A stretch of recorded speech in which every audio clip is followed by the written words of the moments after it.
Vamos juntos a ir a la palabra de Dios en Hechos capítulo 1. Hechos capítulo 1. Lo que quiero que hagamos, hermanos, esta mañana, estaremos trayendo unos mensajes de Navidad, empezando el próximo domingo, pero hoy quiero ver esta porción desde este enfoque que ustedes ya tienen allí en sus notas. Es curioso, pero Navidad puede ser una época de bastante aflicción para algunos. Puede ser una época de tristeza, de problemas, de sentimientos. De por sí el clima a veces de Navidad, de este tiempo, el frío para nosotros como que nos acalambra, como que nos quita energía, dirían los de la nueva era, ¿verdad? Nos mete así como en un salón oscuro y neblina, y queremos ver el sol. Ya cuando no hemos visto el sol por unos cuantos días, pues nos sentimos como, ¿dónde está el sol?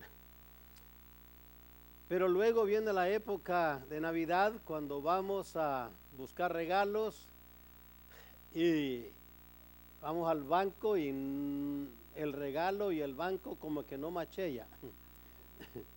Y entonces tenemos que buscarle cómo hacer, o bajar el precio, o no comprar regalos, o meternos en deudas.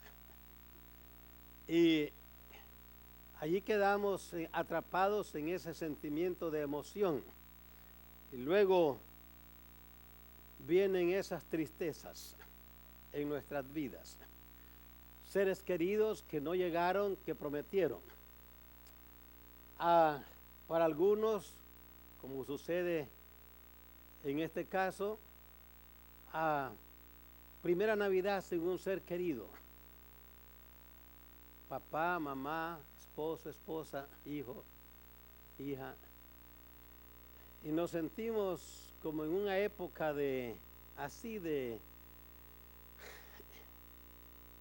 como cabizbajos. Navidad puede ser una época así. Yo no sé cómo está para usted, pero a veces vienen situaciones difíciles y sea que por Navidad o sea por situaciones difíciles. Algunos de ustedes quizás vieron noticias sobre este viceadmirante, comandante de la quinta flota en el Middle East. Se suicidó el sábado. Un reconocido y condecorado militar de carrera profesional, en mayo de este año había recibido el puesto de comandante de la quinta flota naval de los Estados Unidos. El Pentágono dice que se suicidó en su casa. Y uno pregunta, ¿por qué? Cuando vemos las estadísticas, dice las estadísticas que la causa principal, número 1, de la muerte de la juventud es el suicidio. Sigue siendo así. Vemos que cosas que no deberían de haber llevado a acciones así mortales, llevan a personas así. Yo no sé qué puede ser la situación por la cual usted o nosotros estemos pasando, pero quise traer este enfoque esta mañana porque vivimos en un mundo de problemas. ¿No ha visto usted eso? Yo no sé si usted ha notado, pero nuestros líderes cívicos nos decepcionan a veces, más veces que menos. En el hogar a veces los cónyuges nos decepcionamos unos a otros. Los padres decepcionan a los hijos a los padres. Y luchamos para lograr mantenernos un poco contentos. Y yo sé que luchamos o queremos creer a nuestros gobernantes. No sé cuántos ayer vieron la inauguración del presidente en México. Yo estaba tumbado en la cama casi desde el jueves, viernes, sábado, y ayer andábamos queriendo agarrar aires frescos, ya no hallábamos qué leer, ni qué ver, ni qué oír, y ya estaba. Yo no soy mucho de la cama ni de la silla, me gusta andar siempre, como ustedes saben, activos, pero ya no podía. Y de repente oí que iban a hacer la inauguración. Yo hoy quiero verlo. Se ha oído tanto. Oiga, qué discurso se aventó. De veras, ese hombre tiene valor. Lo admiro por su valor. No sé qué va a hacer, pero lo admiro, debo decirlo con franqueza. Ahí estaba el presidente saliente, ahí estaban los senadores, todos los diputados, y les dijo en su cara: ustedes son la desgracia de México. Lo que ha destruido México ha sido la sinvergüenzada de los gobernantes. Yo estaba calladito y casi dije amén, pero no va a ser que me oigan ellos. Oiga, se requiere valor. Dijo cuántas cosas. Y dijo allí tales y tales y tales programas están eliminados desde ahora.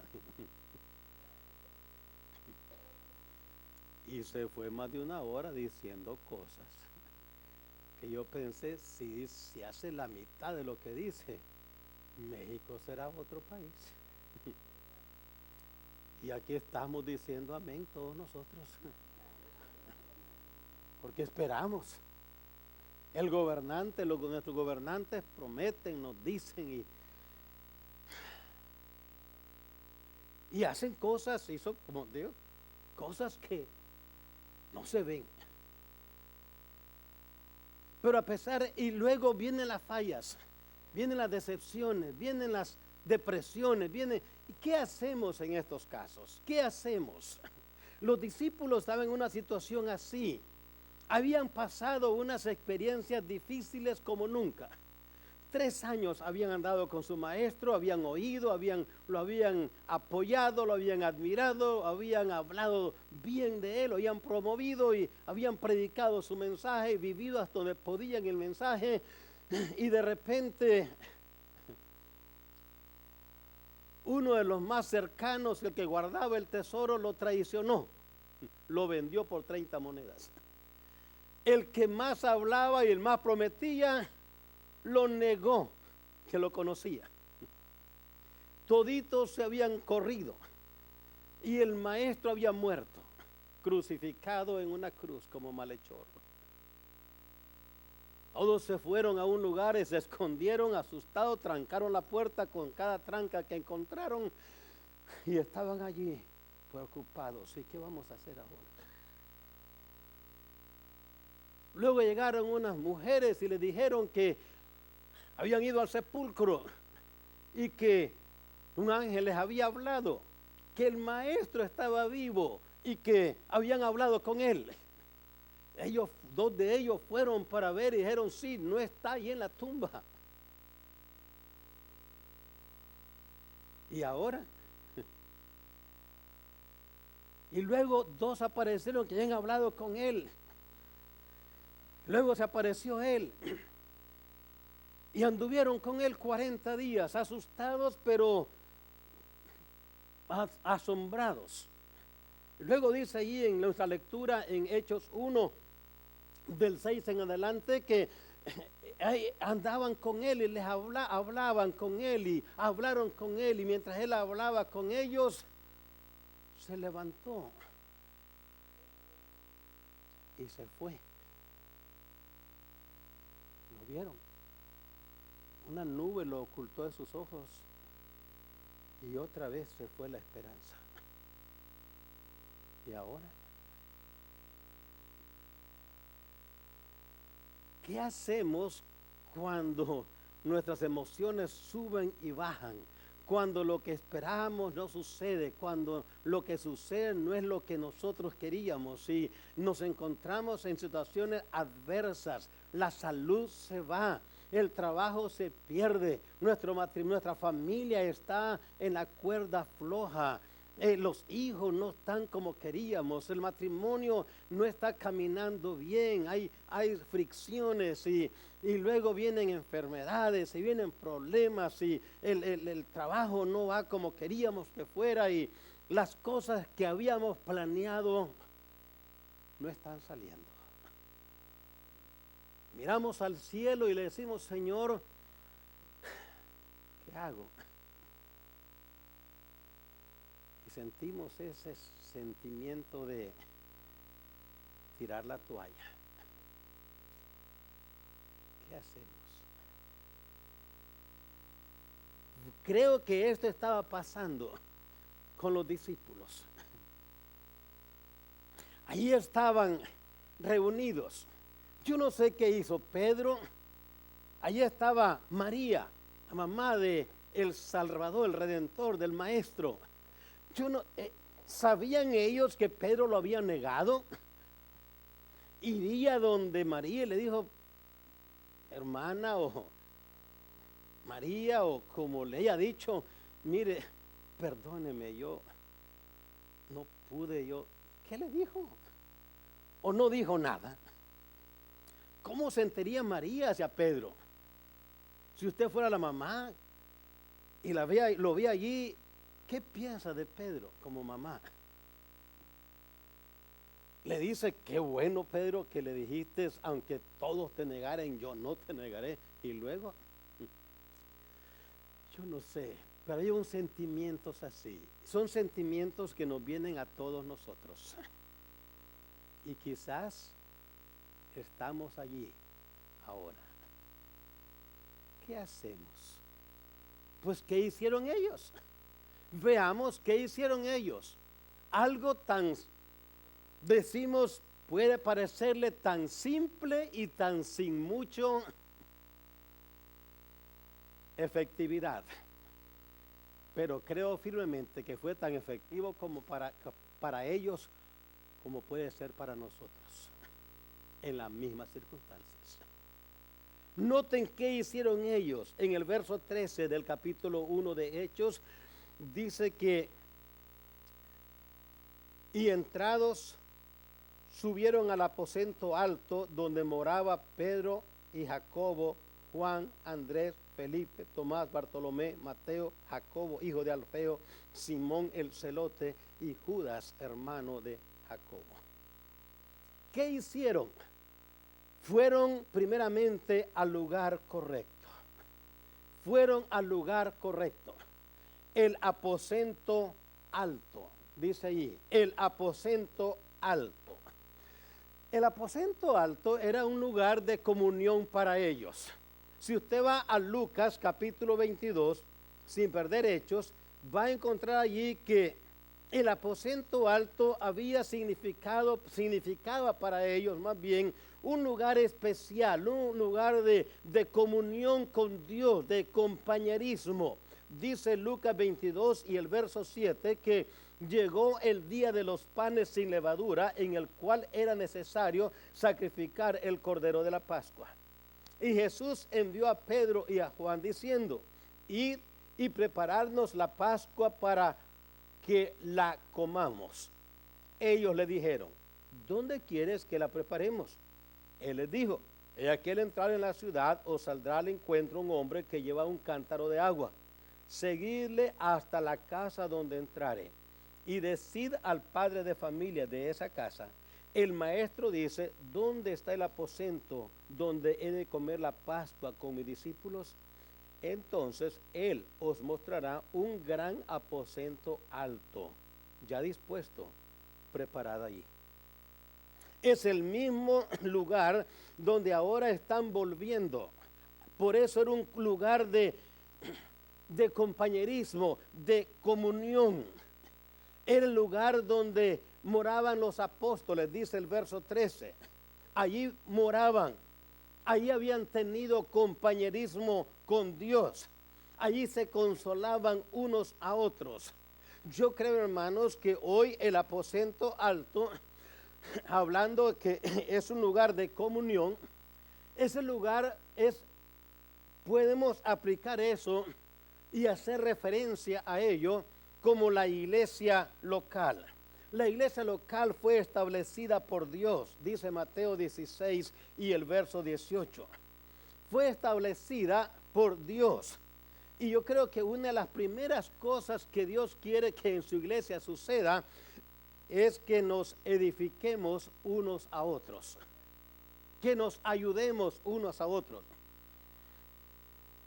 que seamos edificados, consolados, confortados. Yo sé, la iglesia es un lugar donde nos reunimos un montón de personas defectuosas, con fallas, con defectos. Pero a pesar de todo eso,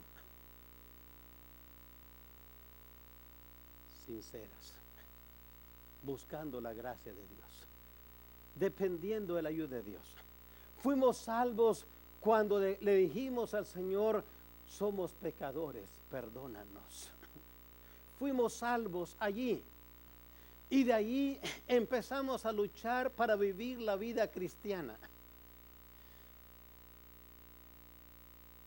Y hemos venido caminando en ese caminar de la vida cristiana, luchando, cayendo a veces, levantándonos otra vez, ofendiéndonos y perdonándonos. La Escritura dice que nos perdonemos unos a otros, así como Cristo nos perdonó. La Biblia dice que llevemos unos a otros las cargas. Entonces, la iglesia es un lugar donde, como un hospital, vamos y alguien nos puede ayudar. No vea, mire, no vea la iglesia como un lugar de hipócritas. Yo no voy a negar que sí hay, pero no todos. No todos. Hay malos médicos y hay buenos médicos, ¿no es verdad? Hay malos carpinteros y hay buenos carpinteros, ¿o no?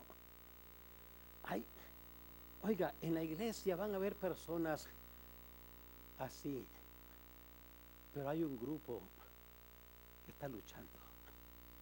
Ahí va a encontrar a alguien que le va a poner la mano en su hombro, le va a decir: ánimo.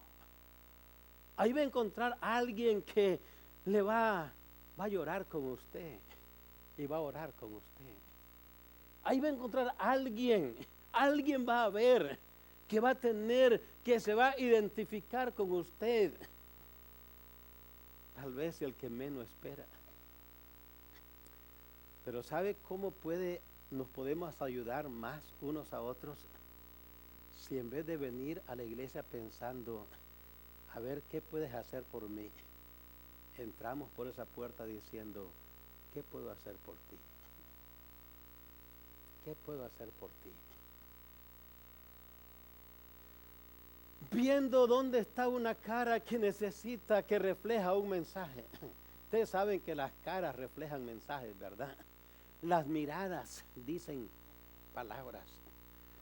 Hay miradas tristes y hay miradas alegres. Vea un rostro que le transmite un mensaje y siguiendo ese mensaje acerquémonos a esa persona.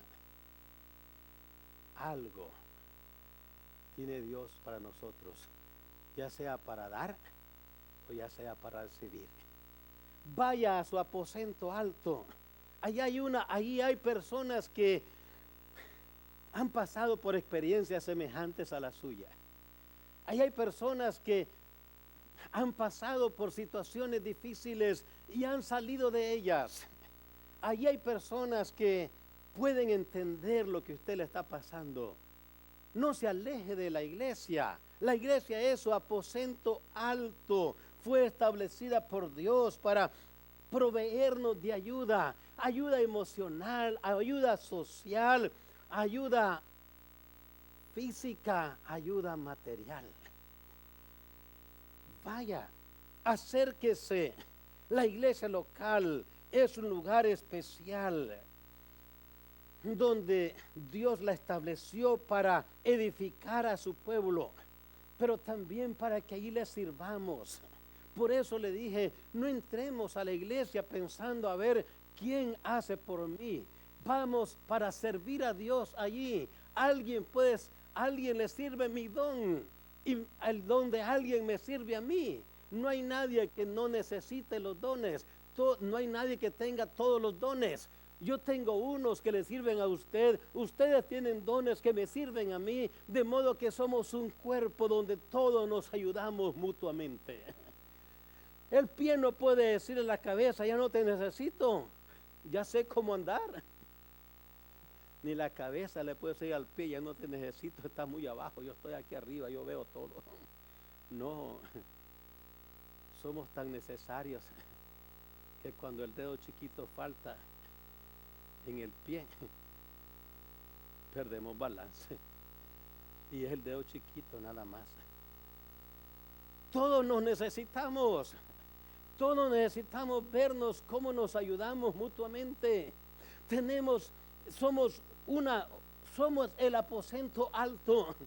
Allí se puede decir, como en el verso 13, allí en el aposento alto moraba Pedro, Jacobo, Juan, Felipe. Allí en la iglesia, allí está Manuel, allí está Josefa, allí está María, allí está José, allí está Marco, allí está Manuel, allí están, y podemos mencionar los nombres de todos nosotros, y todos nosotros, ¿sabe? El diablo quiere que nos veamos como enemigos. Dios quiere que nos veamos como amigos. Tus cargas son mías y las mías son tuyas. Los dones tuyos me sirven a mí, los míos te sirven a ti. Fueron al aposento alto. Fueron al lugar correcto. Pero ¿qué más hicieron? Dice allí, vea el verso 14, y todos estos perseveraban unánimes en oración y ruego con las mujeres y con María, la madre de Jesús, y con sus hermanos. ¿Por qué pondría Jesucristo? ¿Por qué pondría Dios ese dato? ¿Por qué? ¿Por qué tomó allí específico decir específicamente con María, la madre de Jesús, y con sus hermanos? Qué consuelo fue para María contar con sus demás hijos que ella tuvo, aparte de Jesucristo. Ella tuvo más hijos, como sabemos que la Escritura dice. Los hermanos de Jesús no creyeron en él mientras él vivía. María y José quizás murió antes, y María parte de su vida la vivió, bueno, después viuda. Y seguramente que era una experiencia difícil para ellos como padres ver que sus propios hijos no creían en Jesucristo como ellos creían en Jesucristo. Y seguramente que eso era para cualquier padre como es hoy una carga. Los hermanos de Jesús no creían en Jesús como José y María creían en Jesús. Ahora ya estaban, evidentemente creyeron en Jesús después de su resurrección, porque dice aquí que allí estaban con María. Pero menciona antes a los apóstoles, incluyendo a Pedro, el que había negado. Como dije al principio, había habido seguramente una reconciliación, y ahora, antes quise notar esto, hermanos, porque mira lo que dice el versículo: todos estos perseveraban unánimes en oración y ruego. Tuvieron la actitud correcta. Tuvieron una actitud correcta. Quiero que noten que cuando tenemos situaciones difíciles, vengamos a nuestro aposento alto. No nos apartemos del aposento alto. Busquemos, este es el lugar correcto, pero también luchemos para mantener la actitud correcta. Tomaron tiempo para orar. Orar es algo que su maestro les había enseñado y nos enseña a nosotros. Ellos continuamente miraron al Señor Jesús enfrentar situaciones difíciles. Y cada vez que enfrentaba estas situaciones, lo encontraban orando. Cada vez que entraban situaciones difíciles, Él se apartaba a orar. A veces lo llevaba a ellos, a veces se iba solo, oraba hasta la medianoche, oraba toda la noche, pero oraba. ¿Y qué hacen ellos cuando están en una situación difícil? Igual que su maestro, fueron a orar. Dice, pastor, pero usted no entiende. Usted sabe que lo primero que siento cuando hay problemas, lo primero que se me va es el deseo de orar. No quiero orar. Y cuando oro, ¿qué le digo? Pues le digo, ¿por qué? ¿O qué? ¿Por qué me pasa esto? ¿O qué hago? ¿Sabe qué sería bueno en ese tiempo de orar? No recordemos, hermanos, en ese tiempo, no recordemos lo que no tenemos. Recordemos lo que tenemos sin merecerlo. Recuerda lo que tenemos. Ese es un tiempo no para decirle a Dios, quítame este problema. ¿O por qué me metió en este problema? ¿Por qué no tomó en cuenta todo esto que he hecho por usted? ¿Por qué? No, este es un tiempo para decirle, Señor, no merezco lo que tengo. ¿Qué tengo? Tengo una gran salvación en Cristo Jesús. Soy hijo de Dios. Mi nombre está escrito en el libro de la vida y soy ciudadano del cielo. Gracias, Señor. Gracias. Señor, qué bueno que puedo hablar. Qué bueno que puedo hablar. Hay tantas personas en este mundo que son mudos. Yo puedo hablar, puedo oír, puedo ver. Hay tantos ciegos. Yo no soy uno de ellos, Señor. Señor, gracias porque tengo manos para mover, pies para caminar, boca para hablar. Señor, yo conozco gente en silla de ruedas. Yo conozco niños que nacieron ciegos, mudos o con discapacidades. Señor, ¿cuánto tengo yo? Y empecemos a hacer una lista de tantas bendiciones que Dios nos ha dado. ¿Qué recordamos? ¿Qué hicieron ellos? Dice allí, se fueron a orar. Buscaron la fuente segura de ayuda, que es la oración. Buscaron esa fuente segura de ayuda. Encontraron eso que solo Dios, la oración es fuente segura de ayuda. No debemos de detenernos de orar. El diablo quiere que no oremos. Hay algo que el diablo quiere cuando hay problemas, es que no oremos. ¿Sabe? Solo para darle la contra. Oremos. Solo, mire, si no es por otra, debemos de orar por otras cosas, claro, debemos de hacerlo porque ese es el recurso que Dios nos ha dejado para enfrentar situaciones cuando parece que no podemos. Ese no es el tiempo para decirle, Señor, yo recuerdo que hice esto y esto y esto y esto y tantas cosas malas Usted no tiene cosas malas que ha hecho. Todos. ¿Y sabe cuándo el diablo nos recuerda de ellas? Cuando pasan cosas malas en nuestra vida. Y luego nos acabamos de dar el tropezón en el uñero. Dice, eso te pasa por aquello, y ya no recuerda. Yo siempre digo que el diablo es buen marrano. Le gusta ir a la sociedad y sacar alguna cosa sucia y traerlo ahí enfrente. No le crea al diablo, creámosle a Dios. ¿No le parece? ¿No dijo Dios que ya Él nos ha perdonado todos nuestros pecados? ¿No dijo Él que Él puso todo bajo la sangre de Jesucristo, su Hijo?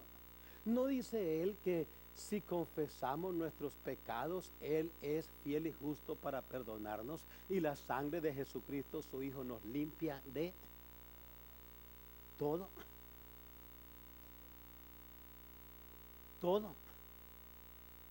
Pero el diablo quiere que recordemos que ese no nos ha perdonado. Porque si te hubiera perdonado, no te hubieras tropezado. Si te hubiera perdonado, no estuvieras allí. Si te hubiera perdonado, no te hubiera pasado esto.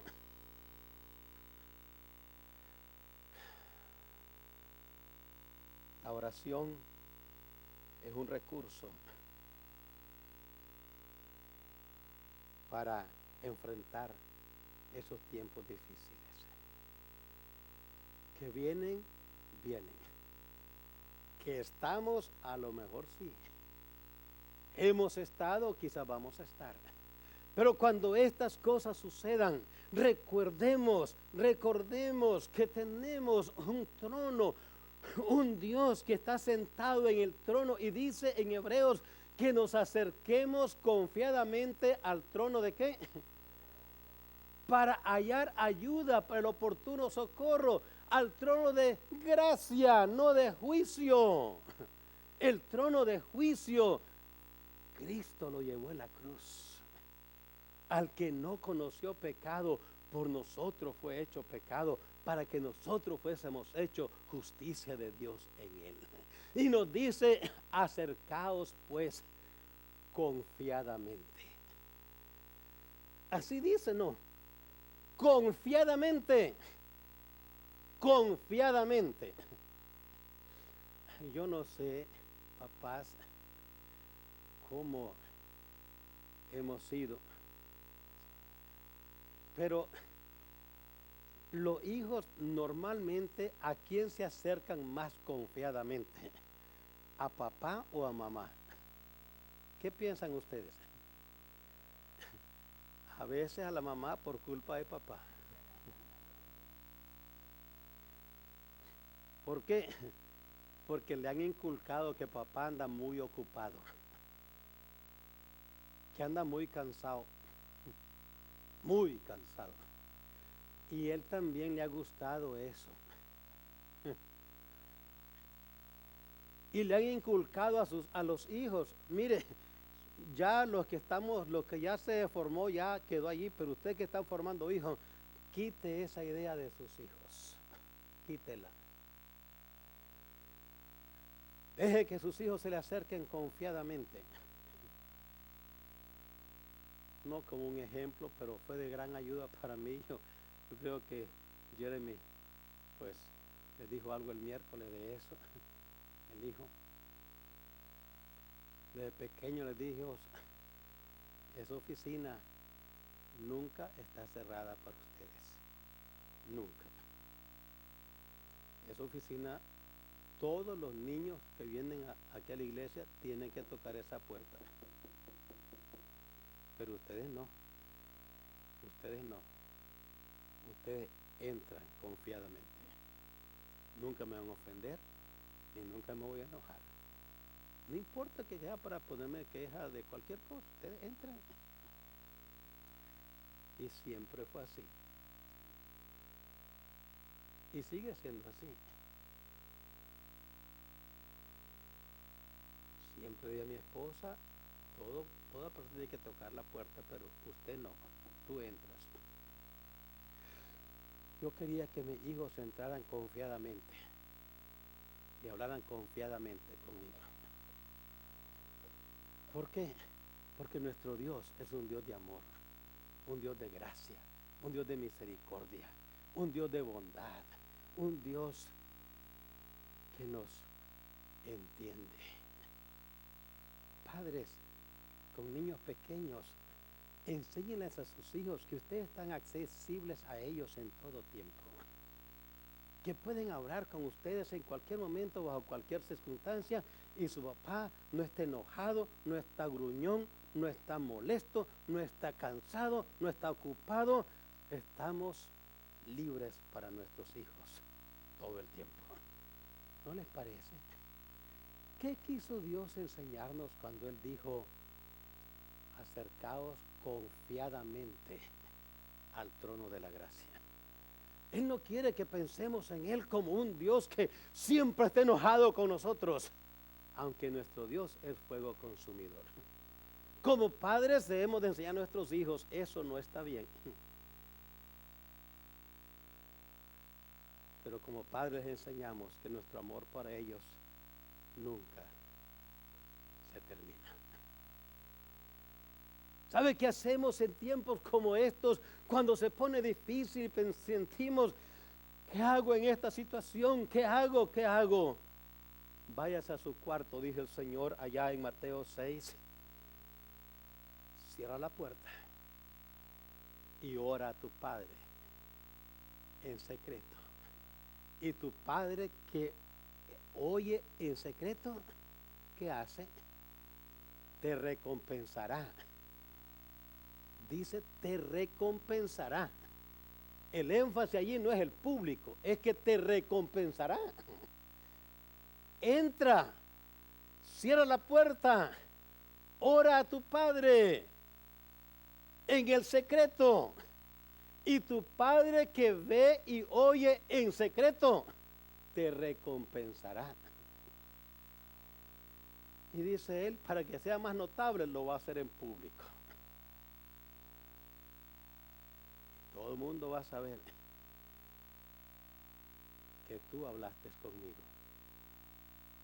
Tú hablaste conmigo en secreto. Todo el mundo va a saber que hablaste conmigo. Pero Dios quiere: entra a tu aposento y habla confiadamente. ¿Qué más hicieron ellos? No solamente, hermanos, fueron al lugar correcto, tuvieron la actitud correcta. Pero note el verso 15, nuestra porción de Hechos capítulo 1. 15 en adelante. En aquellos días Pedro se levantó en medio de los hermanos, y los reunidos eran como 120 en número, y dijo: varones hermanos, es necesario que se cumpliese la escritura en que el Espíritu Santo habló antes por boca de David acerca de Judas, que fue guía de los que promovieron, de los que prendieron a Jesús, y era contado con nosotros y tenía parte en este ministerio. Y luego les da un relato que, aunque era conocido, lo volvió a dar. Y aquí en el verso 21, es necesario pues que estos hombres que han estado juntos con nosotros todo el tiempo que el Señor Jesús entraba y salía entre nosotros, dice, comenzando del bautismo de Juan hasta el día de que entre nosotros fue recibido arriba, uno sea hecho testigo con nosotros de su resurrección. Y ahí está lo que hicieron, verso 23. El punto que quiero hacer es este: se ocuparon de la actividad correcta. Se ocuparon de la actividad correcta. En medio de la situación difícil en que estaban viviendo, en medio de esas emociones altas y bajas, nunca perdieron de su mente y de su corazón la obra de Dios. Estaban pensando en la obra de Dios. Ahora quiero que tomen en cuenta esto: no tenían el Espíritu Santo con ellos todavía. El Espíritu Santo no había venido sobre ellos todavía. El Espíritu Santo estaba todavía en esa administración, en esa dispensación del Antiguo Testamento, donde venía sobre personas cristianas, les capacitaba para hacer cierta función, cierto trabajo, y luego no estaba con ellos. Fue hasta Hechos 2 que vino el Espíritu Santo a morar en ellos. Pero quiero que noten que a pesar de no tener morando en ellos el Espíritu Santo, en su alma, mente, voluntad y emociones, tenían la obra de Dios. La obra de Dios. El Señor les dijo: estas cosas que yo os he enseñado, id por todo el mundo y predicad el evangelio a cada criatura. El que creyere sea bautizado, y bautícele en el nombre del Padre, del Hijo y del Espíritu Santo. ¿Y sabe qué tienen en mente ellos? A pesar de que Él se fue, a pesar de que había todo esto conmoción, y todavía estaban allí los fariseos, ahí estaban los judíos todavía, allí estaba esos que crucificaron a Jesús, ahí estaban. Los problemas estaban allí. El Señor no les quitó los problemas, pero les dio fuerzas para pasar por ellos. A pesar de todo esto, estaban diciendo: alguien debe tomar el lugar de Judas. Lo que hay que hacer, hay que hacerlo. La obra del Señor tiene que seguir adelante. Vamos a continuar en lo que el Señor nos dijo. En otras palabras, los problemas no les impidieron servir al Señor. Como les dije, los problemas no cambiaron, no, todavía seguían allí. Lo que el Señor hizo fue darle gracia. A Dios les agradó lo que ellos estaban haciendo. Vio con agrado lo que ellos querían hacer. ¿Recuerdan allá en el libro primero de Samuel? Una mujer piadosa, se llamaba Ana. Vino al templo a orar, y el sumo sacerdote era tan carnal que no distinguió que era una mujer llena de cargas. Tenía un pesar en su alma. Pero sabe, y la tuvo por borracha. Vino allí donde estaba ella derramando su alma delante de Dios y le dijo: borracha. ¿Cómo le gustaría a ustedes, hermanas, que ustedes estén clamando a Dios? Y yo digo: hermanita, ya, ¿en qué anda? Parece que algo se tomó. Anda usted en algunas cosas que no deben de andar, porque se ve un poquito como alterada, anda como high. Ese pastor, ¿sabe qué me dijo? Sería enojadísima de aquí. Dice: qué bárbaro, este pastor maligno. ¿Sabe? Ana clamó más a Dios. Cuando el sumo sacerdote le dijo, no la comprendió, no le entendió, no le ayudó. Le dijo: Señor, yo quisiera un hijo varón. Un hijo varón para que te sirva a ti. No lo quiero para mí. Yo estoy pensando en cuántas mujeres estarán como yo. Y el sacerdote, sumo sacerdote, no las entiende. ¿Cuánta gente habrá en Israel que esté igual que yo? Con cargas, con necesidades, con problemas, con angustias. Y no hay un hombre de Dios que les ayude. Señor, si tú me das un hijo varón, yo lo dedico para que te sirva a ti, para que ayude a mujeres como mí, para que ayude a familias como la mía, para que sea de ayuda en la nación, en tu pueblo, para que haya quien haga los sacrificios como a ti te agrada. para que haya quien traiga voz del cielo, porque no oímos mensaje de Dios. Señor,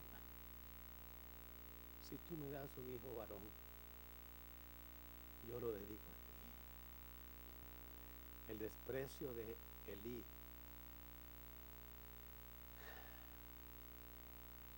la manera carnal de Elí no la desanimó, también la animó a pedir un hijo varón, no para vengarse de Penina, su contrincante, porque se burlaba de ella, porque no tenía hijos y ella sí tenía el mismo esposo, nada que agradaba a Dios. Pero no vino Ana a decirle: Señor, dame un hijo varón para caer en la boca de esa contrincante que yo tengo, que me tortura. No, le dijo: yo estoy pensando en el pueblo de Israel, en familias como yo, en mujeres como yo. No hay sacrificios, no hay holocaustos, no hay voz del cielo, no hay quien nos hable de ti. Dame un hijo varón, para que ese hijo varón te sirva. Y a Dios le agradó eso. Le dio un hijo varón y le dio más después. Los apóstoles estaban en una situación difícil. No dijeron: bueno, esto se acabó. Dijeron: alguien tiene que tomar el lugar de Judas. La obra hay que seguirla adelante. Lo que el maestro nos encargó no se puede acabar aquí. Y a Dios le agradó eso. Le agradó eso. Y dijo: voy a hacer con ellos. La obra siempre se ha hecho bajo oposición. Hermanos, la obra de Dios siempre se ha hecho bajo oposición. No debe ser nunca razón de dejar de servir a Dios, porque las cosas no van como nosotros queremos. Porque Dios me negó algo que yo quería. Porque no quitó algo que yo quería que quitara. Porque me quitó algo que era tan especial para mí. Porque hizo esto o aquello que no me gustó. Ahora estoy tan desanimado y tan frustrado y tan acabado y tan sin energía, que lo mejor que voy a hacer es no hacer nada ya. Estoy tan deprimido que me quedo en mi casa. No como, ni bebo, ni oro, ni leo, ni nada. No voy a la iglesia, no oro, ni sirvo. Porque ¿para qué? Eso no está en la palabra de Dios, hermanos. Ellos se ocuparon en la actividad correcta. ¿Sabe? Sirvamos a Dios, no importa las circunstancias. No te sientes allí y deja que tu talento no pierdas tu talento. ¿Tienes algún talento que Dios te dio? Úsalo en la obra de Dios, úsalo. ¿Tienes algún don? Dios te dio un don, estoy seguro. Dios te dio un don. ¿Qué estás haciendo con ese don? Úsalo, úsalo, desentiérralo, ponte a servir. Dice que a mí nadie me pone a servir. Ponte a servir a alguien. Jóvenes, yo sé que ya la mayoría no están aquí, pero puede ser que hayan.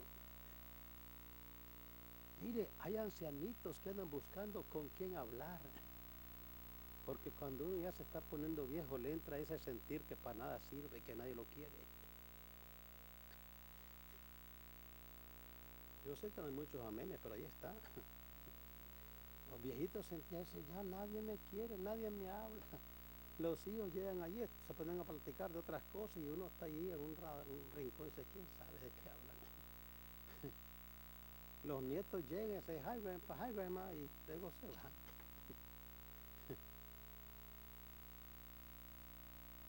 Hay ancianitos que les gustaría hablar con alguien, escribir una carta para alguien, contarle a alguien sus historias, que tienen tantas que contar. Empiézalo desde cuando se casaron y te van a pasar desde las citas para adelante.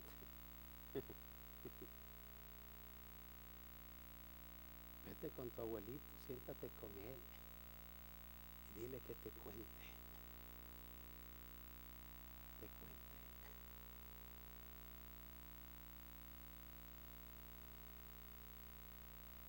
Busca servir a alguien. Hay tanto que hacer en la iglesia local. Hay tanto que hacer. Pero no te sientes ahí. Es que yo ya no sé qué hacer. Ya estoy tan acabado. Estoy triste. Yo no sé. Se me fue el ánimo. No. Alguien te lo quitó. No dejes que te lo quite nadie. La enfermedad te lo quitó. La decepción te lo quitó. La aflicción te lo quitó. No, levantémonos de donde estemos. Mire, estos hombres eran humanos como nosotros. María era una mujer tan humana como usted es, dama. Tenía las mismas cualidades, las mismas situaciones que ustedes tienen como mujeres. Las mismas luchas. Pero no se dejó allí. En el aposento alto, ahí estaba. Ahí estaba. Aunque ahí también estaba Pedro, el que negó a su hijo en la hora más difícil. Vamos al lugar correcto. Cuando vengan situaciones adversas, vamos al lugar correcto, a la iglesia. Tengamos la actitud correcta. Oremos. Ocupémonos en la actividad correcta. Sirvamos a Dios. Cuando te sientas allí solo y triste, levántate. Dice, ¿para dónde me voy? Vente a la iglesia. Vente. Siéntate ahí. Y Dios te va a mandar a alguien para que lo animes o para que te anime. Dios hace milagros. A mí me ha pasado que he ido a visitar a alguien pensando llevar ánimo, porque es de mi trabajo. Y a veces uno piensa así, ay Señor, ayúdame a dar ánimo, pero vengo arrastrando los dos pies. Y Dios, que sabe todo lo que uno pasa, le da cosas a ese que iba a animar, y a mí me salió animado a mí. Y yo salgo animado. Dice, qué bueno que vine a visitar a este hermano. Vengo contento de haber venido a visitar, porque lo que me contó, lo que me dijo, algo usó Dios en su don para animarme a mí. Vente a la iglesia, siéntate ahí, ora, no te quedes callado, cierra tu puerta y ponte a orar. Vente a servir, sirve a alguien. No diga yo no sirvo, si sirves. Si ya no sirves, ¿para qué vives? Dios te tiene vivo porque sirves. Te tiene vivo por eso. Te da manos, pies, boca, ojos, oídos. Para eso. Y no importa la edad que tengamos, todavía podemos servir. Dios nos ayude. Oremos. Padre nuestro, te doy gracias por historias como estas, relatos genuinos, verdaderos e inspirados, que usted tomó a bien plasmar en su santo libro.